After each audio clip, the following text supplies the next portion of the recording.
All right, we got a broken zipper here. As you can see, it's only on one track. It slipped off the other side. So the emergency quick fix, all you need is a knife, maybe even a pair of scissors, good sharp knife. And all you have to do, I already did it here, but you just have to cut a little slit in the one side, the opposite side of the track that has the zipper on it.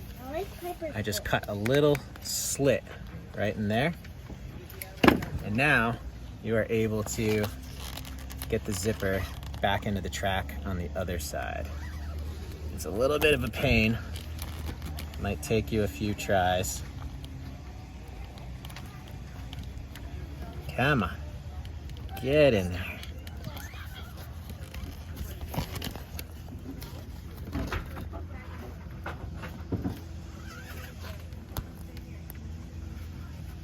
Come on, there we go. Quick fix, now we're back in business.